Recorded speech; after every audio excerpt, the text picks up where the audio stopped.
I am perched upon the velveteen cushion of my private carriage, the one with the little gold sparrows carved into the door panels, and I am gliding toward the Prudential Center like a doomed swan upon a river of tar.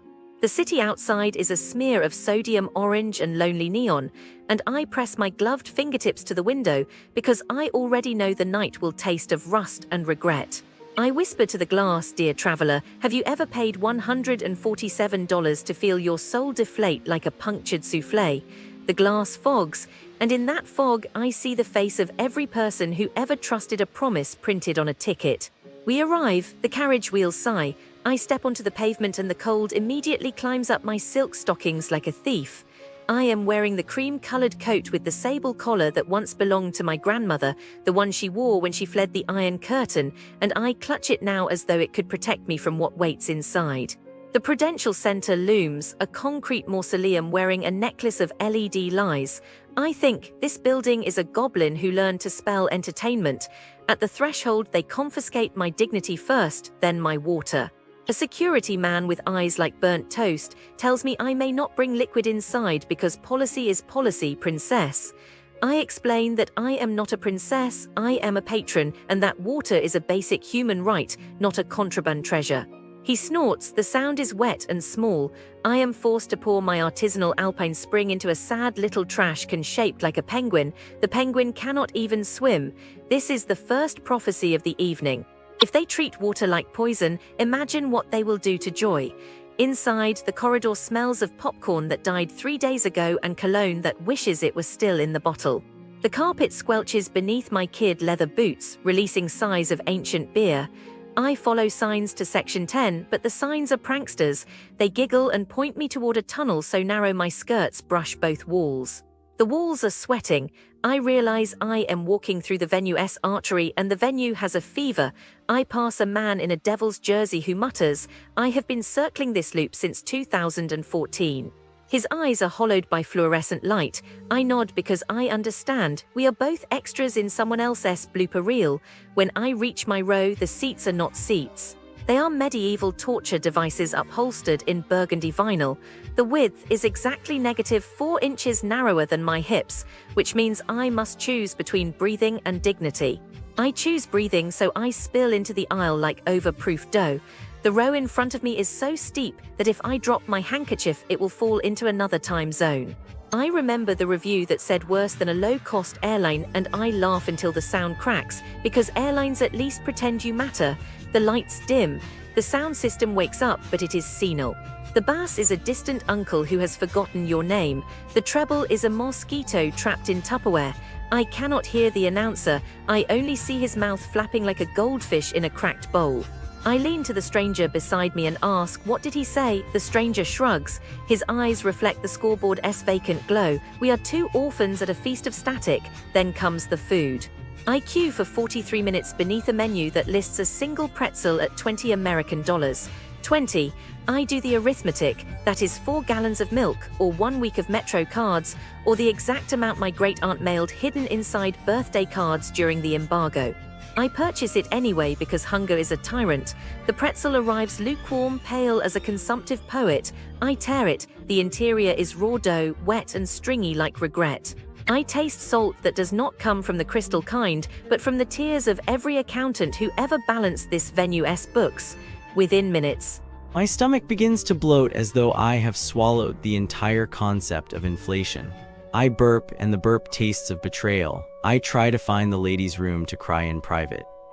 The signs send me past 3 men's rooms each the size of a ballroom until I reach a single pink door hidden behind a pillar wearing a construction tarp.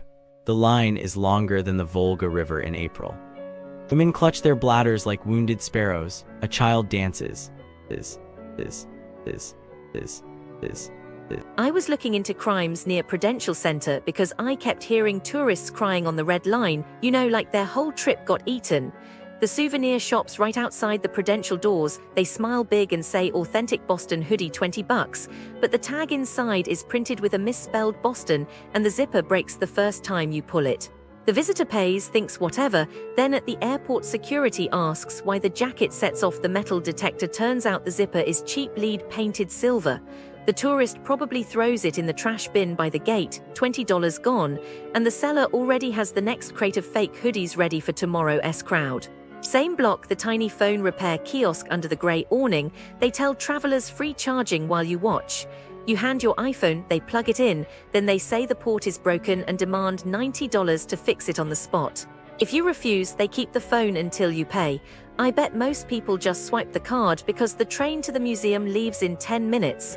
Later they notice the battery drains in an hour because the guy swapped the original battery for a worn-out copy. The kiosk probably shuts the metal door at dusk, counts the cash and reopens under a new name next week.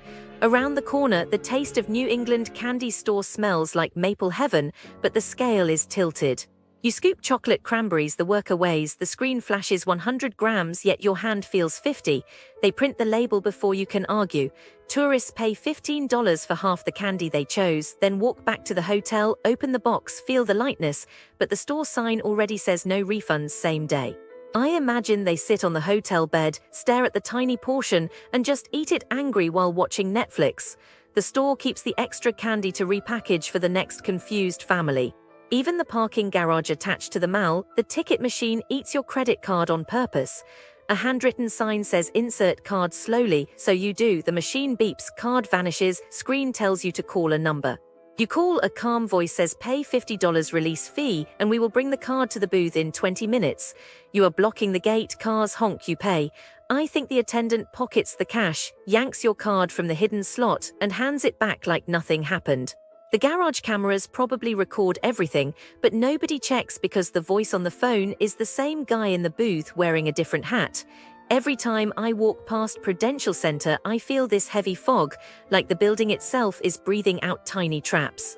I wonder if the tourists remember the scams more than the duck statues.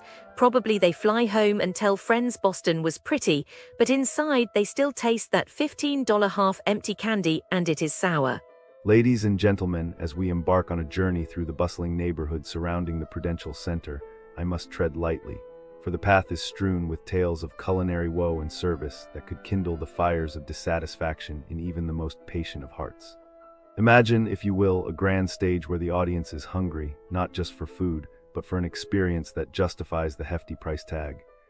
Yet, it seems that some of the businesses near the Prudential Center are performing a play of disappointments, with each act unfolding like a poorly tied bib at a fancy restaurant. Let us first set the scene at the Prudential Center itself, a venue that has seen fit to charge you for the privilege of standing in line, only to seat you within spitting distance of the restrooms, or perhaps in the shadow of a pillar that whispers, "Enjoy your obstructed view, dear patron." The acoustics here are as unpredictable as a roulette wheel, sometimes leaving you in a puddle of silence, wondering if the performers have forgotten their lines or if the sound engineer has taken an unscheduled nap. Venture a stone's throw away, and you'll find eateries that promise a gastronomic symphony but deliver a cacophony of underwhelming flavors. Picture a steak so tough that it makes your molars hum a tune of protest, or a lobster roll that leaves you yearning for the simple embrace of a well-made sandwich. The bank's seafood and steak, once a beacon of culinary hope, now flickers with the uncertainty of a candle in the wind, where the food is as temperamental as the New England weather.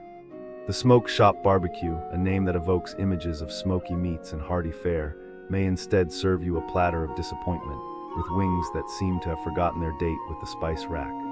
Here, the staff might dance around your table, not with the grace of service, but with the aloofness of clouds on a breezy day, leaving you to wonder if your presence is as invisible as their commitment to hospitality.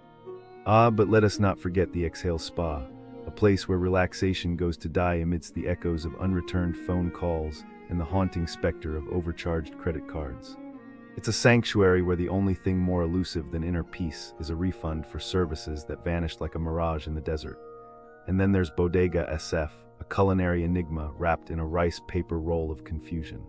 The flavors here are as fickle as the weather in San Francisco, leaving your taste buds adrift in a sea of mediocrity, while the service may make you feel as welcome as a vegan at a barbecue competition. As we weave through these tales of gustatory grief and service snafus, one can't help but feel a pang of sympathy for the wallets that have been lightened by the promise of an experience that never quite materializes.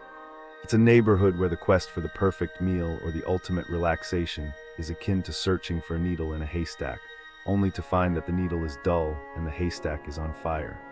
Yet amidst the fog of imperfection, a glimmer of hope remains, for in every misstep there lies a lesson, a chance to do better, to be better.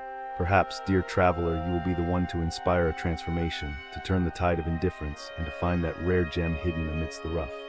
Until then, tread carefully, keep your expectations in check, and may your adventures near the Prudential Center be filled with more joy than a child in a candy store, and less drama than a soap opera at high tide.